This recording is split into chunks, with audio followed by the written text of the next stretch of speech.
امام احمد ابن حنبل وہ بھی بغداد کے ہیں، امام ابو حنیفہ بھی بغداد کے ہیں۔ ایک عرب دکتور نے کتاب لکھی ما وافق الاصغر بالاکبر، احمد ابن حنبل نے ابو حنیفہ کی کہاں کہاں موافقت کی، سینکڑوں مقامات میں ہم اور وہ ایک ہے، والحمدللہ اعلیٰ۔ حرمین شریفین میں تراویح 20 رکعت ہے، جنازہ 4 تکبیروں سے آہستہ ہے، غیر مقلد تراویح کے اصلاً منکر ہے،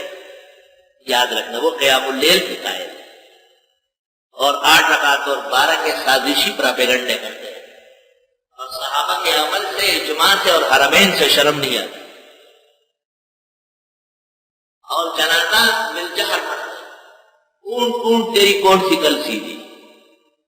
اوخا اوخا وے صدے سمجھو چپات سکھا۔ ہمارے ایک ڈاکٹر جاوید صاحب تھے، اس زمانے میں افغان جہاد میں بہت آگے تھے، اسی رشتے سے جب وہ شہید ہوئے تو میں بھی کراچی سے جنازہ پڑھنے گیا، تو وہ جو غیر مقلد جنازہ پڑھاتا تھا وہ ڈاکٹر صاحب کے لیے دعائیں مانگتا تھا، اللہم اغفر لہا وارحمہا لا تعذبہا۔ میں نے کہا ڈاکٹر صاحب زندگی میں مرتے جب غیر مقلد ہو کے یہاں مر گئے تو عورت ہو گئے، ہاں ہو وے حوالا و ہا دیوالا۔ بڑے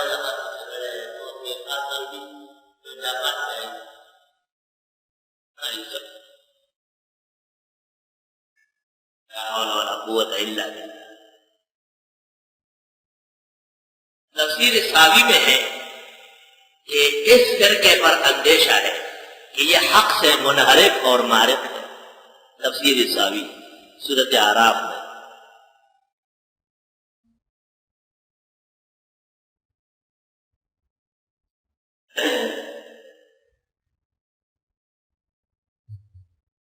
مزید تفصیل عبد الوہاب شعرانی کی کتاب ہے رحمت الامہ عن کشف الغمہ، اس میں بھی 4 ائمہ اور 4 فقہ سے جو خروج ہے اس کو ضلالت گردانا ہے۔ رحمت الامہ عن کشف الغمہ لامام الاولیاء الشیخ عبد الوہاب الشعرانی رحمہ اللہ۔ شیخ الحدیث مولانا زکریا مرحوم نے ایک کتاب لکھی ہے رحمت الامہ فی اختلاف الائمہ، کتاب آگے پھر اردو میں ہے، اچھی کتاب ہے بہت، غالباً کشف الغمہ کا کوئی ترجمہ ہے۔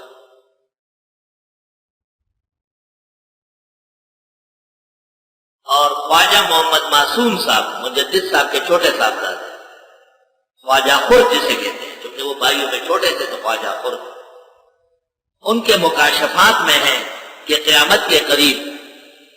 حضرت عیسیٰ علیہ السلام جب آسمان سے نزول فرمائیں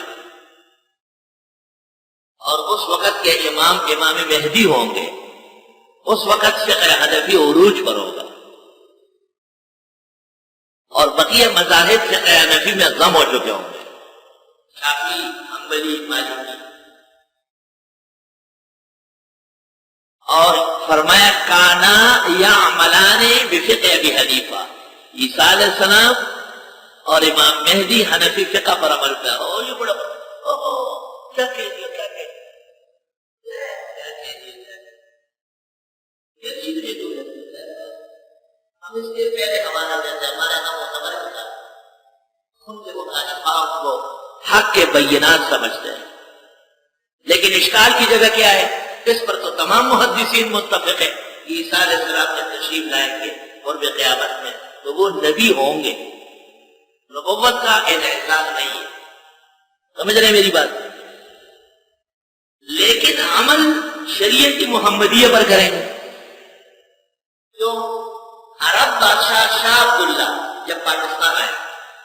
تو وہ بادشاہ ہوں گے یا نہیں؟ بادشاہ ہوں گے، لیکن یہاں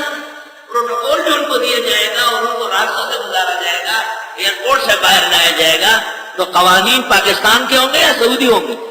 پاکستانی قوانین ہوں گے، نہ ان کی توہین ہے، عین ادب و احترام، دنیا میں اس کے اشفاق موجود ہے،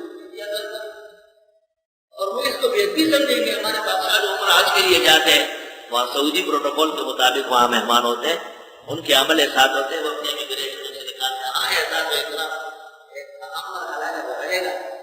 حضرت عیسیٰ مسیح نبی کی حیثیت سے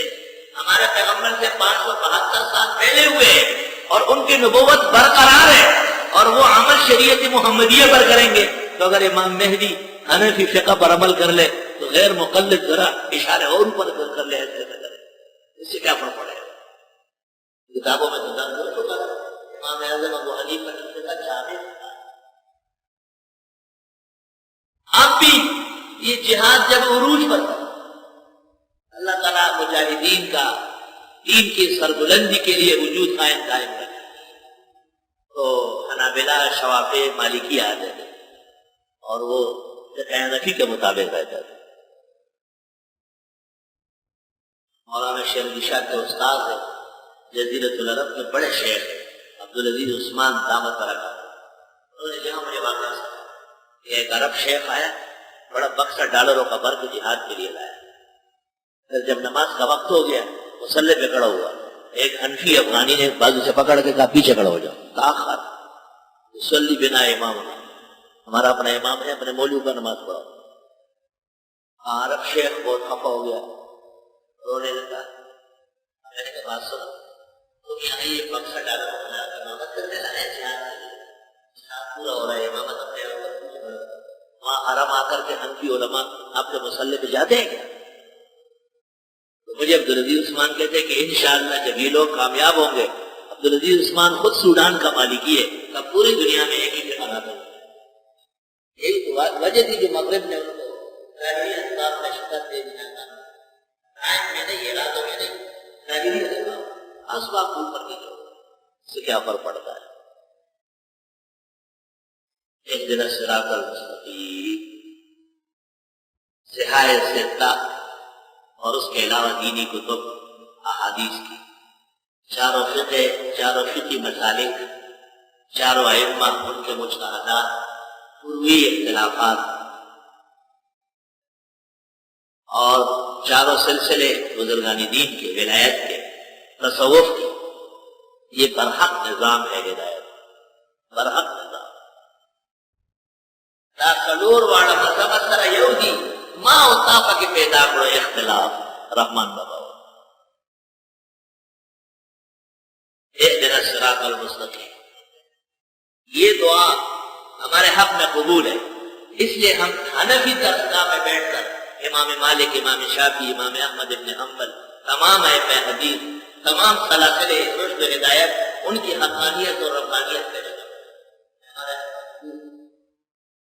جو لوگ اپنے ہاں حدیثوں کے نام پر بزرگان دین اور صف اول کے فقہا اور مجتہدوں کو برا بھلا کہتے ہیں، وہ فاتحہ کی قبولیت سے محروم ہو چکے ہیں، ان کے حق میں فاتحہ نافع نہیں، جیسے کہ مکے کے مشرک اور مدینے کے منافقوں کے حق میں یہ صورت نافع نہیں۔